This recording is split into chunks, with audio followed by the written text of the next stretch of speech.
Ladies and gentlemen, welcome into Attollo Prep. My name is Madison and I'll be your host for the day. I'm the director of 12th grade programs here. We have a very special guest with us today. I'm super excited. If everyone in the audience could give a very warm welcome to Dean Andre Douglas Pond Cummings.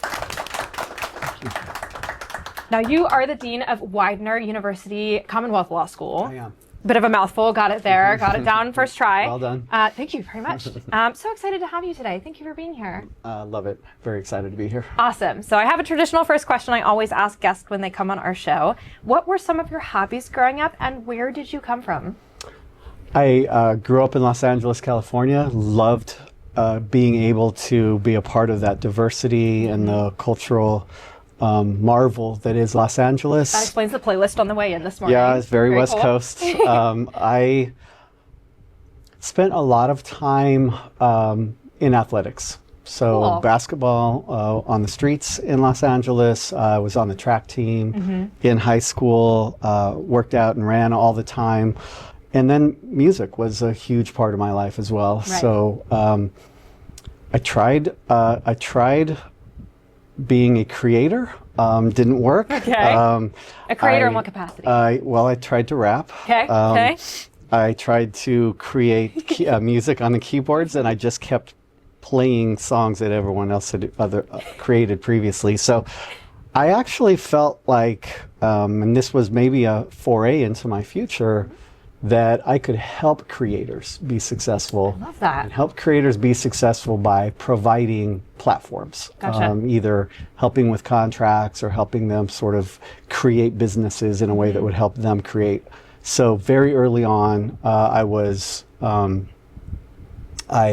ran with the Tovio twins, who were part of the Booyah tribe, who were part of NWA, so was able to meet Dre and Eazy-E and Ice Cube when they were beginning. Keep the humble brags coming. So it was just part of an exciting kind of life involved with music and athletics. And then, interestingly, I had a bunch of friends that were surfers, so spent a little bit of time surfing. This is a very West Coast intersection of interests here. It is. Although I will tell you that very infrequently does sort of hip hop and, you know, the gangster sort of ethos mix with the surfer style. So I was kind of traversing two worlds at the time. And interestingly, Madison, that's when I started getting an interest in social justice and equality, because I noticed a couple things hanging out with surfers versus hanging out with rappers, which was the police treated those two groups very differently.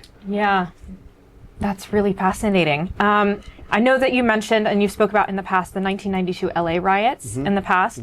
So watching the aftermath of the Rodney King verdict in particular deeply shaped your path towards law. Can you tell me a little bit more about that moment, what that was like for you, or like what did you see and like feel? So I was a teenager. For those of you out there, Rodney King was a motorist, an African-American motorist that was beaten by the police, captured on, I don't know if you guys know a video recorder. It was captured on a videotape and released. And, you know, one of the things, Madison, to follow up earlier that I noticed was that when I was with my surfer friends or when I was with my Black and Polynesian friends, they were treated very differently by law enforcement. Yeah.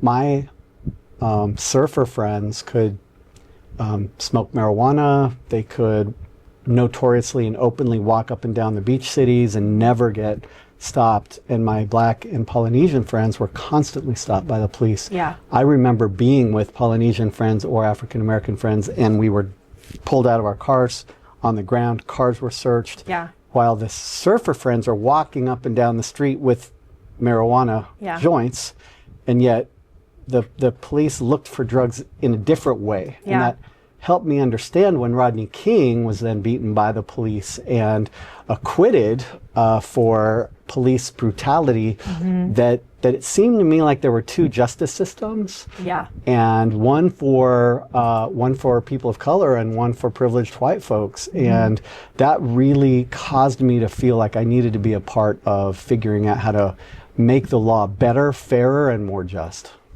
Wow, that is amazing. Just like having that firsthand experience, seeing like police brutality and like the injustices of the system, like, and seeing a direct path and how that affects what you do in your work today, which we will definitely talk about more.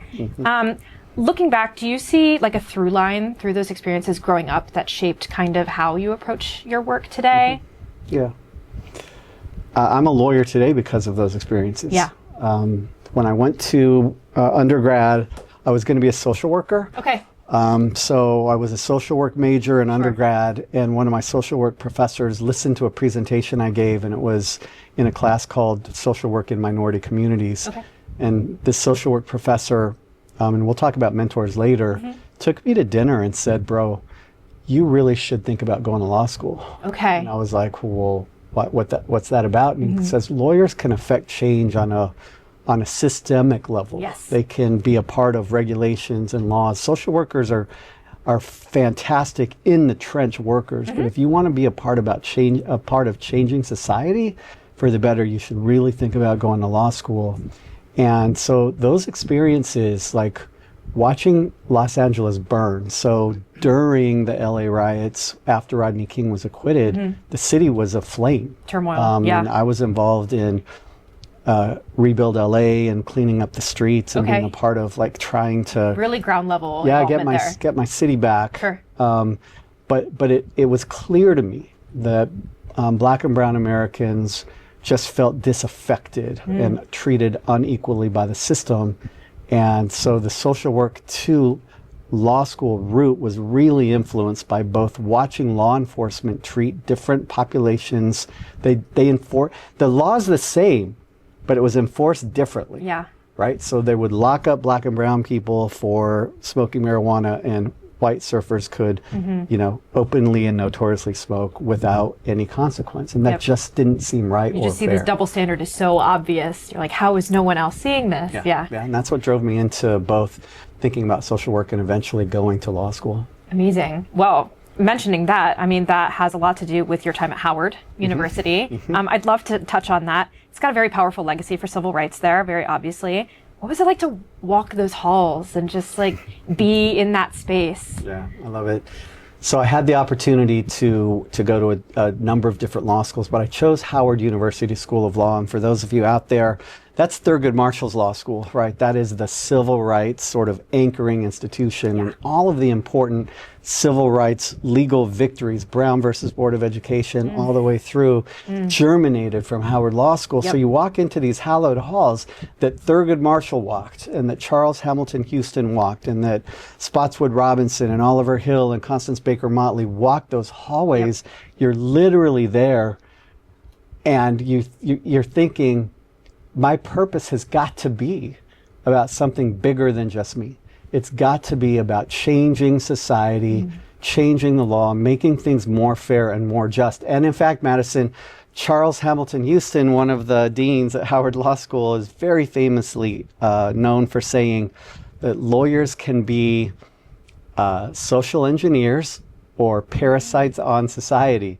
Your choice. Like that, is that the only choice? Like parasite or social engineer? And so at Howard Law School, you believe that your purpose is to be a social engineer, which means using the law to move for equality and justice and opportunity for everyone. Yeah, I was going to ask, like, what does being a social engineer mean for you? Like in your approach to work, in your interactions with the law and other people in your field? Like, what does that mean for you? Yeah, it's about lifting. It's about healing harm. Okay. Our country loved the United States 250 years. Let's go. Coming up this summer. But we've struggled. Yeah. We've struggled historically to treat people equally and to have everyone have an equal opportunity. And so social engineering for me is being on the forefront of providing opportunity, access, equity to the American dream, to freedom, to being able to economically find your place and to have joy in your life. And so there's so many avenues and obstacles that have been established by the law and by society that we just need to break them down. Yeah. We need to figure out a way to eliminate obstacles, to lift people, and that's what most of my career honestly has been about. Lifting and breaking down barriers. And I love that distinction because so often equality gets confused for equity. And so like having those conversations at a systemic level is very, very important. Amazing. I love that. Well, with my background being English, I would be remiss if we did not touch on your name. And that is one of the things I'm particularly very interested about. So you mentioned that bell hooks is one of the inspirations there. E.E. Cummings is another one. Yeah. I just want to pick your brain about that. So where did the initial inspiration come from? What has it been like to carry that sort of, I don't know if we could call it a legacy with that? Let's talk about it.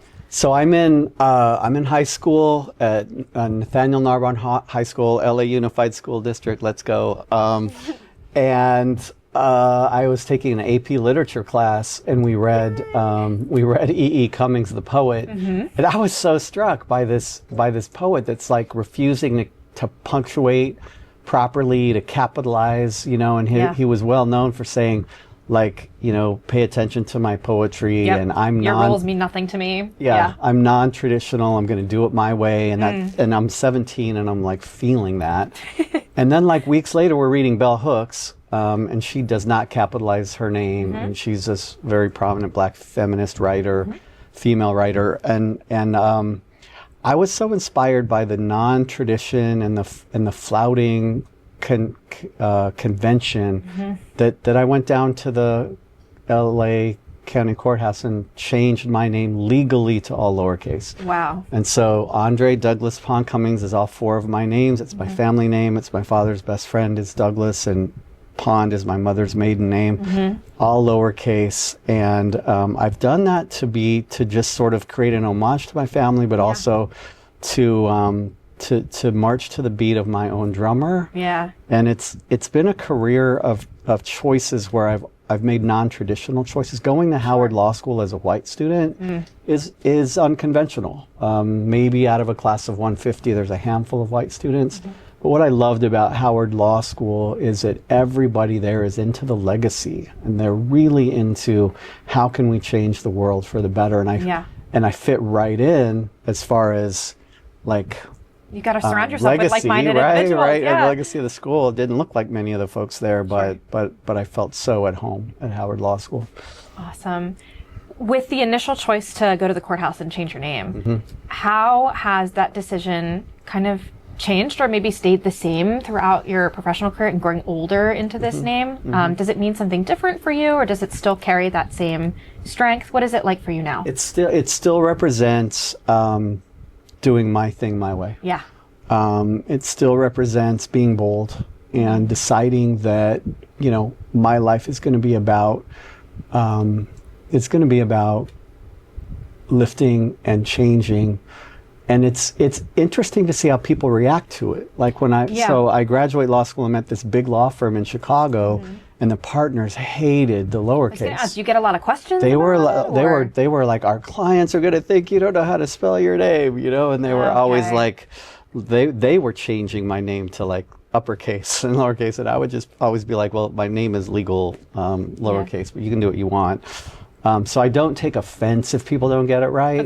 But for me, it's just sort of a representation that says, I'm going to do things my way, and hopefully it'll be in a way that lifts and inspires and moves people and the law to a fair and more just 100%. Place. Yeah, it's symbolic to you. It's meaningful, and you can carry that with you every day, which I find so inspiring. Yeah.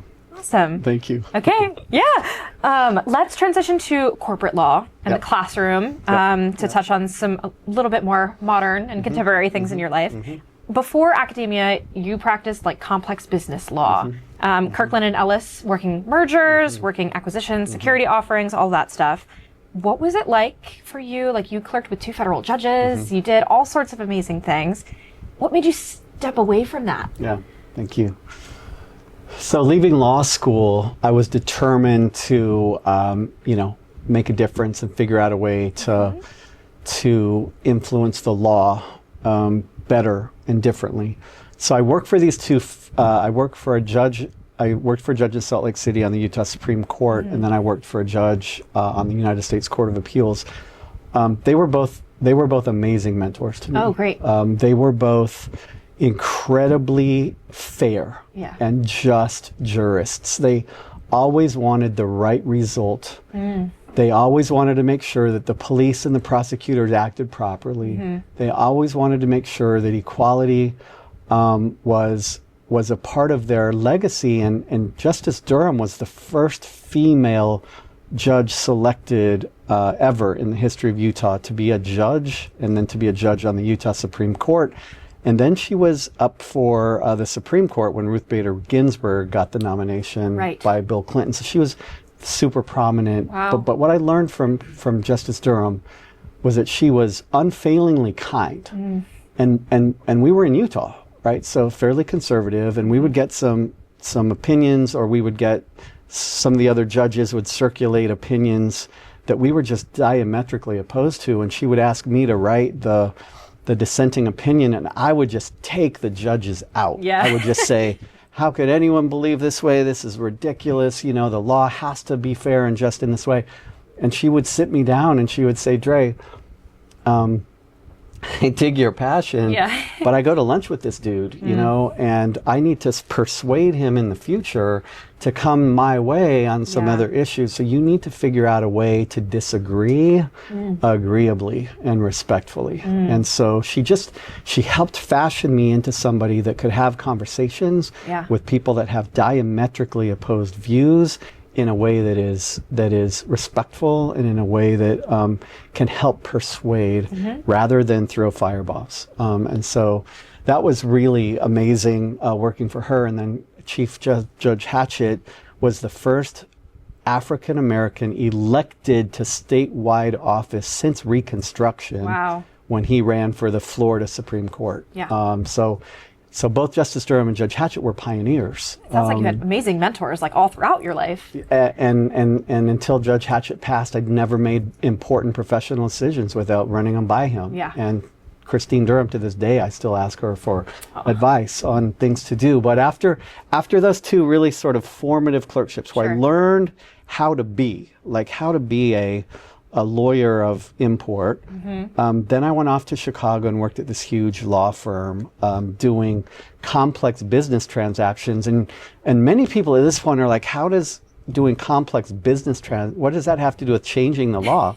for you know, my clients were Allstate, making big jumps, and making General changes. Motors, right? But I had this sort of idea that if I could learn the corporate law from the inside, from the perspective of the insiders, right? The people that had the juice, had the money, had the power, then I could potentially learn about the civil rights movement of economic justice. You're our man on the inside. Yeah, well, I imagined I was. And they paid me a lot of money for a few years. But for what that was about for me was, you know, can I figure out how to bring economic equality and economic justice to people that really need it? Yeah. And so for me, what that transformed into was a career where I've helped hundreds of people, mostly people of color, and some family members, start businesses, right? Start record labels, start athletic agencies, start sea cucumber factories. Sea cucumbers are sea slugs, by the way. Okay. But I've helped so many people start businesses because civil rights isn't just voting, and it isn't just marching. It is like economic opportunity where people can lift themselves economically out of really difficult circumstances. And so that was part of the vision of sort of learning really super complex business law and being able to take that to the street, if you will, and then help people sort of use economic opportunity for justice-oriented activity. I'm happy you brought up the music aspect and the athleticism aspect and all of this wide range of stuff you're working with. So more currently for you, you've taught and written Hip Hop and the American Constitution. So you've also co-authored Hip Hop and the Law, which is a really interesting publication. Can you tell me a little bit more about what that genre of music can teach us about maybe constitutional I would love to. Take us to the seminar. I was sitting in class in law school. This class was called Critical Race Theory. Yes. And critical race theory is so badly misunderstood and so stigmatized today. But when I was sitting in class, critical race theory is a group of legal scholars that decided that the traditional narrative way of writing legal scholarship was actually racist. That you know, Derek Bell and Kimberly Crenshaw and Richard Delgado that started critical race theory were all about like, let's write legal theory differently, and let's use personal narrative and storytelling to actually in a academic setting help people understand how life really is and how it exists for us, people of color and women. And as I was sitting in this critical race theory class, I'm like, that's hip hop. Like, hip hop is narrative. Hip hop is both movements were born out of disaffect. Like critical race theory was like the civil rights movement is not working for everybody, and hip hop was like, you know, opportunity is not equal for everybody. And in the 1970s and 1980s, both critical race theory and hip hop, like, both sort of blew up, sort of came out. And I just could so clearly see how, you know, Boys in the Hood or Gangsta Gangsta or Children's Story or Public Enemy and Black Steel and the Hour of Chaos, like, that was so similar to what Derek Bell and Kimberly Crenshaw were using as narrative storytelling in the legal setting, that I believe that there was crossover. And I will tell you that hip hop is critical race theory. When you know, politicians say, you know, let's ban critical race theory, they can never, because hip hop is truly narrative storytelling. This is what's happening in the streets. This is what's happening in real life. And that's what critical race theory is basically saying in an academic setting. Like, this is the reality that we face, and hip hop does the same thing. It's pointing out what's ingrained at a fundamental level. Critical race theory is going nowhere because hip hop has become so powerful. And so that's what my books are about, and that's what my articles are about, is it's paralleling critical race theory to hip hop, and the fact that hip hop can be so powerful in a revolutionary aspect if we pay attention to what hip hop artists are saying. And they're smart. They talk about the law in their hip hop music. Look past the beat. Let's listen to the lyricism. No, that's right. And one of my walkout songs is Meek Mill.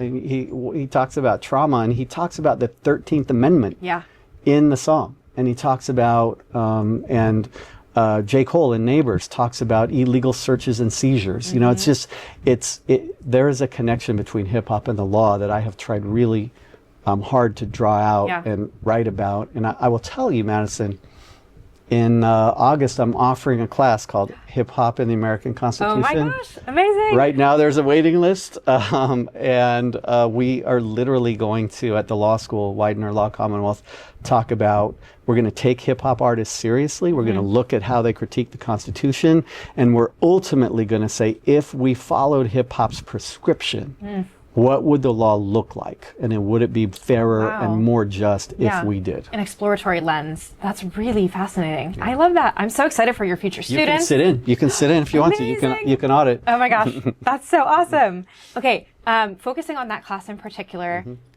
for me and my colleagues here at Attollo, we're working with students quite often, pretty regularly. We're in the midst of our summer programming where we've got them in the office really frequently. Can you recount a moment for me where a student of yours, or maybe in a class that you were in, had a breakthrough and they really just understood that connection between hip hop and maybe the lens for legal concepts? Is there something that sticks with you? First time I taught hip hop in the American Constitution was 2012. Okay. I was at West Virginia University, and a white female student, Mountaineers, that's right. A white female student had never listened to hip hop. She was a country fan, and she took the class. And she said in the beginning of class that she couldn't imagine how hip hop had any value, because, you know, all she knew about it was, you know, I guess the bling and the... I'm assuming we're talking pop country and not like outlaw country or folk country. Yeah. Okay. But I remember, her name was Lindsay. I remember at the end of the semester, she literally said, "This class has transformed my life. It has opened my eyes to avenues that I did not know existed. I did not know Black culture.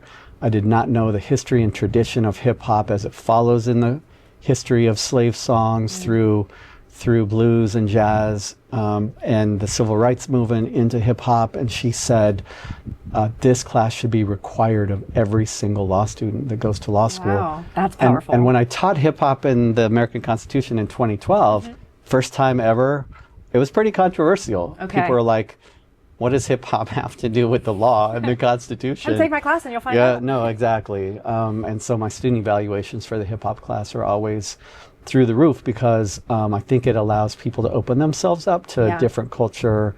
So hip hop heads love the class because it resonates with what they've known and how it's impacted their lives. Students that don't know hip hop are able to really feel and see that there are revolutionary messages, even despite some of the problems with hip hop, the misogyny and violence and other things, that you can take revolutionary messages that can inspire you to want to be better and do better and actually, again, change the law in a fairer and more just way. And that's got to feel good that your course evaluations are always so good, because that means you're making the difference in the academic sense as well. You're doing the systemic work on both ends, in the law, in academia. That's really impressive. Thank you.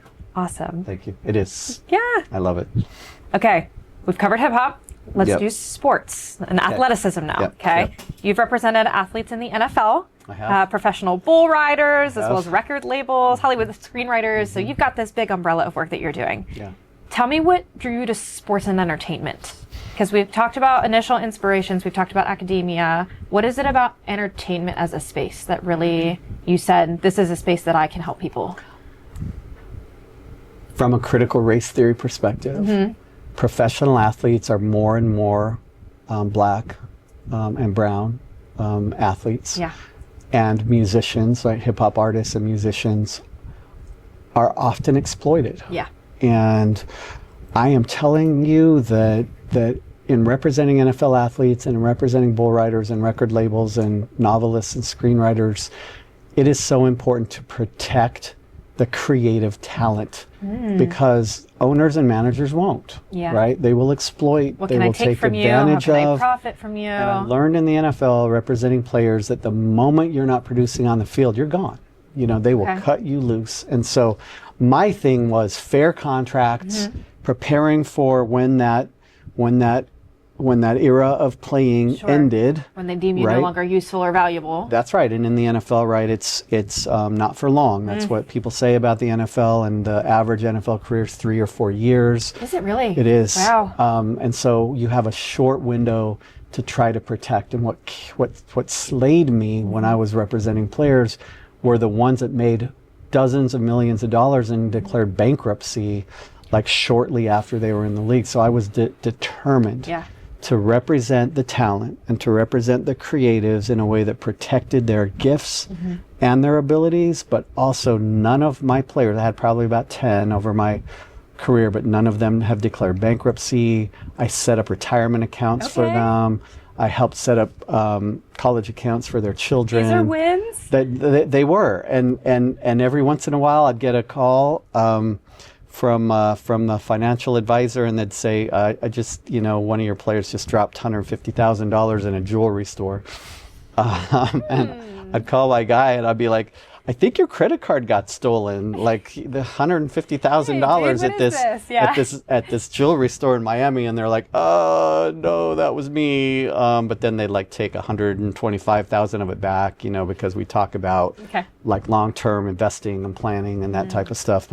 But for me, it was always, I had an opportunity because in college, one of my college roommates ended up playing for the Philadelphia Eagles. Wow, go Birds! So, yeah. So he, while I was in law school, I started representing him as his agent. Oh my gosh! And then I just started representing several of his friends, and that's how it all sort of started. But for me, it was about protecting my friend and helping him navigate the waters of a world that's pretty hostile. Yeah. And even though it seems glamorous, like you don't get paid in the NFL until game days come. And so you only get paid for 17 weeks. You have to make your money last. There's so much planning that has to go on. And it was over.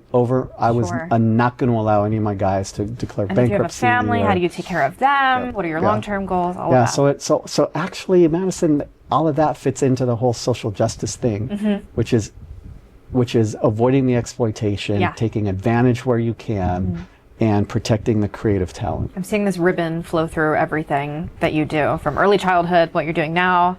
That actually brings me to one of your projects. You co-founded the Center for Racial Justice and Criminal Justice Reform at Bowen Law. So you're currently working on a book, I'm told, ending the racialized war on drugs. So this is another big topic we're tackling. Yeah. Tell me, how do you turn really academic scholarship like this into something that actually changes the way that like lawyers are thinking? Love it. Being the dean of a law school is a big deal. Sure. Okay, so there's 200 ABA accredited law schools in the United States. And so there's only 200 deans. So I'm one of 200, right? So that doesn't make me special, but it does, I think, make me unique in that there's only 200 people that hold the Gives you job. special positioning. The for job what that you'd I like do. to Yeah, I like to remind my kids whenever they're talking back that I am the dean of a law school and there's only 200 of us.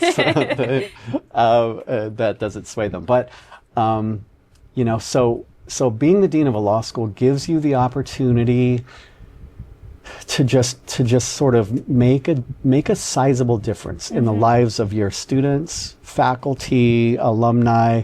So it's a big job, and it's something that is really important to me. But as I'm the dean of the law school, that gives me the opportunity to lean hard into the social justice avenues that being the dean of a law school presents. So one of those things is creating centers. So not only did we start the Center for Racial Justice and Criminal Justice Reform at the University of Arkansas, my previous school, but the first thing I did when I landed at Widener Law Commonwealth was start the Center for Equity and Justice, which is an extension of that Center for Racial Justice and Criminal Justice Reform. We work together.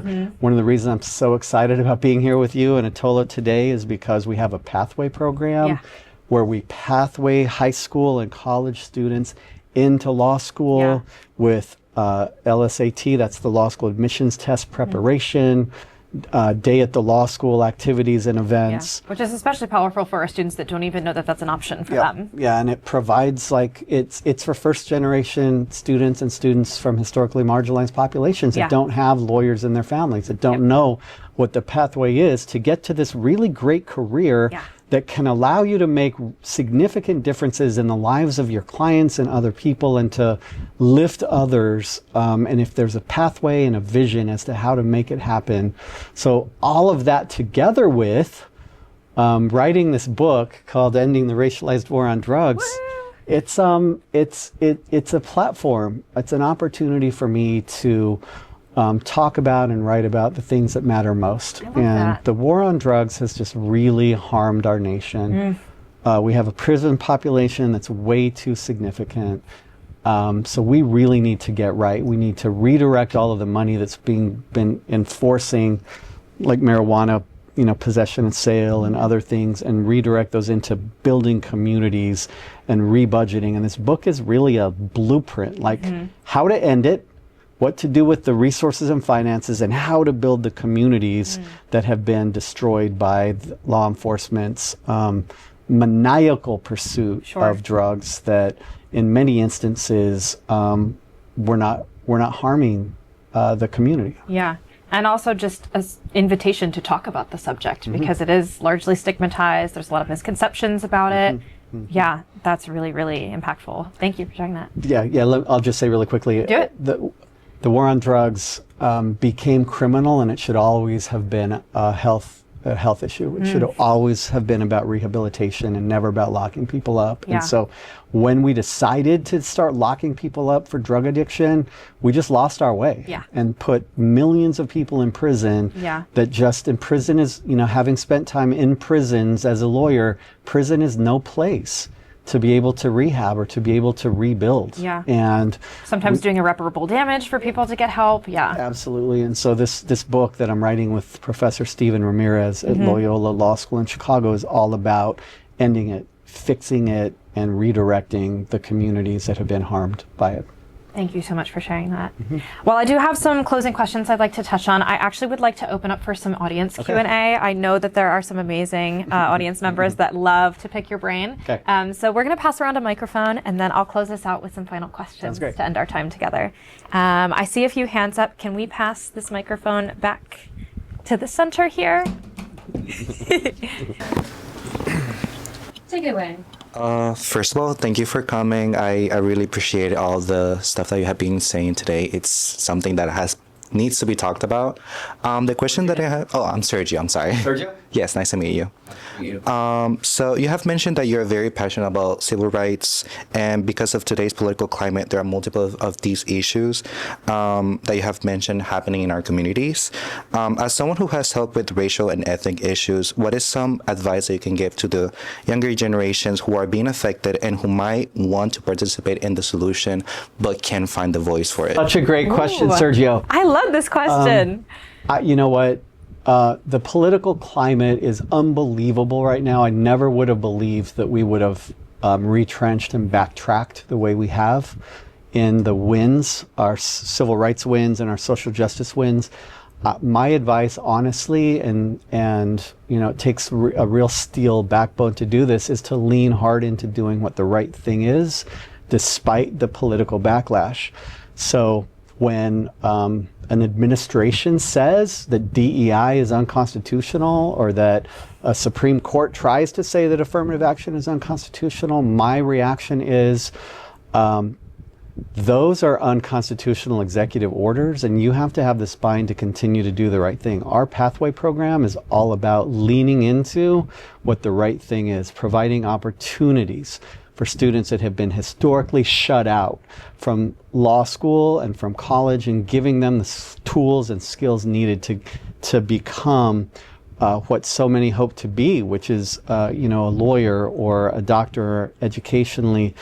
So while I understand that it's uncomfortable, I think that there is, I think that a north star of always doing the right thing is really important, and what the right thing is to you, and hewing to what that right thing is. And I hope that's been my career, is always hewing to what the right thing is, despite whatever consequences or political backlash might come, is deciding how to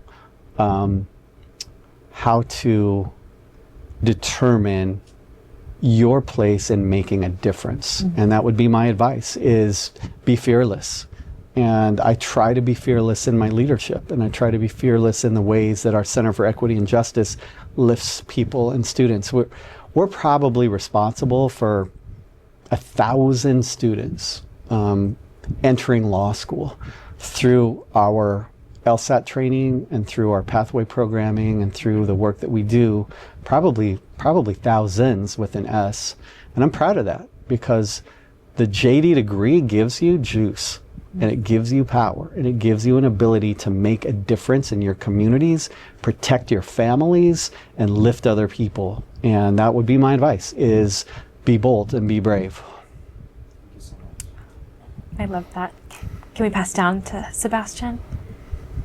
First off, thank you for coming here. It was super interesting, especially hearing about all of your accolades and mentorship.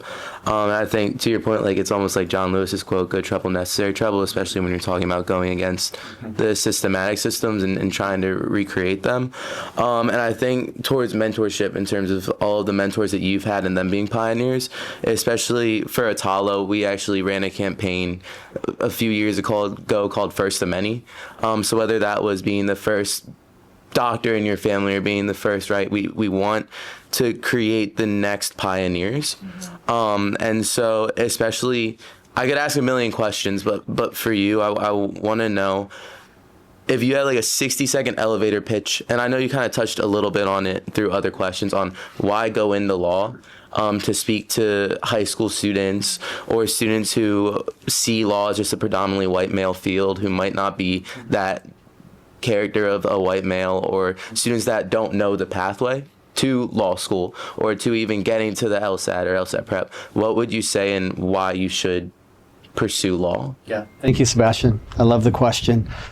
A law degree gives you an amazing ability to help others and to serve. In no other profession do you have the opportunity to meet people on the worst days in their life. They've been arrested, their child's been arrested, they need a divorce, they're trying to adopt and they're struggling.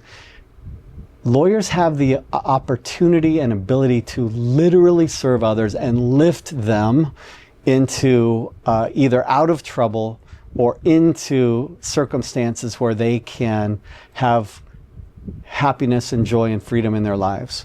And if that vibes with you, if you feel like I want to be a part of a serving profession, I want to be able to make a difference, then I am here to tell you, you can make a difference. Like, you can literally change the world. And you do that an instant at a time. You do that by micro mentoring, like a one-on-one. Like just yesterday, we got an email from a student that was scoring a non-qualifying LSAT score. He was not getting into law school anywhere, and he just emailed us yesterday, and he scored a LSAT score that is now going to get him into law school with the scholarship. Like that's a significant difference, right? That we've been able to make in a student's life, and that's just one micro impression. From a macro level, like writing legislation, meeting with legislators, like creating centers and providing opportunities for people. Like, we can, on a micro and macro level, we as lawyers can, on a micro macro level, literally change the world for the better. And that would be my message. Like, if that's something that you want to do, if you like I'm the first lawyer in my family, right? So first gen. Our family was harmed repeatedly until I got my JD, and then we haven't been exploited or harmed since, right? Because I can protect us. Like, I can protect a sister that's getting a bad performance evaluation from a employer that asked her out and she said no, and then he started retaliating against her. Like, I can get in there and I can write him a letter and say, bro, you're about to get hit with a discrimination lawsuit if you don't straighten up. Or my sister that needed a divorce, right? And I'm not a divorce. I'm a corporate lawyer, but I know how to navigate the rules and the system. Like, so I've protected my family, protected my community, and then had the opportunity to go out and make differences in people's lives. So you asked for a 60-second pitch. That was probably 120 seconds, but you can make a difference, right? And you can literally see yourself as the change that you want to see in the world, and then you can have the juice and power to go do that. Amazing. Thank you so much. Thank you so much. I think we have time for another question in the audience, and then I'll wrap us up Okay. to end our time together. Hi. Go ahead, Hannah. Hi, I'm Hannah. Hi, Hannah. I'm fairly new to Attollo, but it's nice to meet you. My question is more so, because you had mentioned going to Howard as a white person. So in social justice work, how do you navigate feelings of imposter syndrome? And also, how do you leverage privilege? So kind of like both of those things. Such a great question, Hannah. I learned as a young man that being an ally means that you support and that that it's important to hear and listen, right? So for any folks that are non-minoritized that want to be a part of this, to me it's so important. I never speak first in a room. When we're in a room and we're having a conference, like, so many white dudes are like, I got the answer, I know, and they want to be the first one to talk, and they want to be like, follow my lead, I'm going to save the... And for me, I never speak first. I always listen. I understand my privilege. I understand that as a straight white male, just certain gifts come my way. Like, I walk into a classroom and the students assume my competency, right? Which is not true when a woman of color or a man of color enter a classroom. They have to prove their competency, like studies over and over again show that. So I have to understand my privilege. I have to understand that I'm not a savior, but I'm an ally. And so what is needed in the community is not going to be what Dre Cummings thinks the answer is. I'm going to support. I'm going to listen. I'm going to ally. I'm going to lead when I can. And if I'm asked to step up, I'm happy to step up and lead. But the real important thing, I think, in allyship is not thinking that you have all the answers, recognizing you have not walked in the shoes. I have never been a black man in this country. I have empathy, and I've seen the horrifying instances of police killing and police brutality, but that has never been me. When I get pulled over, I'm not fearful for my life, which is not true for men and women of color. And so I try to understand all of that. I try to embrace it, and I try to be a part of the solution to that by supporting. Thank you so much for that answer. All right, I'm going to leave us with kind of an optimistic question to end our time together. So when you think about the future of legal education and the legal space, politics maybe, what gives you the most hope right now, specifically through the lens of young people coming into the field? Our scholars themselves are entering this world where they want to be a part of change and they just don't know how to get there. What brings you hope right now? Yeah. So my message before my answer to the hope question is, I think it's so important to have big belief, to just really believe that you can make a difference, that you can be the change that you want to see in the world. I talk with my law students all the time when they're taking the LSAT or preparing for the bar exam. I always talk about belief, like it's so important to just believe that your purpose is worthy.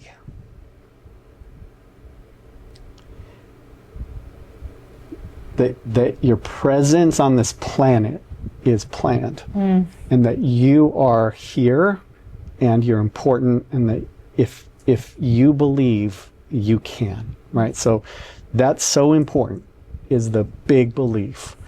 What gives me hope is the belief I see in all of these students, like these law students that come to law school, all of the students in our pathway program and in our LSAT training, like they just want to be able to be in a position to make a difference, and that gives me so much hope. And I really do believe that the arc bends towards justice. The Martin Luther King famous quote, but that we got to bend it, like we got to hang on that arc, like we got to push on that arc, because we are going to get there. We are going to get to a place where it's fair and just and equal, but there are entrenched powers that don't want it to be. We've got and to do the we work. have to do the work. We have to fight, we have to battle, we have to have vision, and we have to have belief. Amazing. Thank you so much for all of your words of wisdom today. I am very appreciative of your presence. The audience is very appreciative of your presence. Can we give a final round of applause and thank you for being here?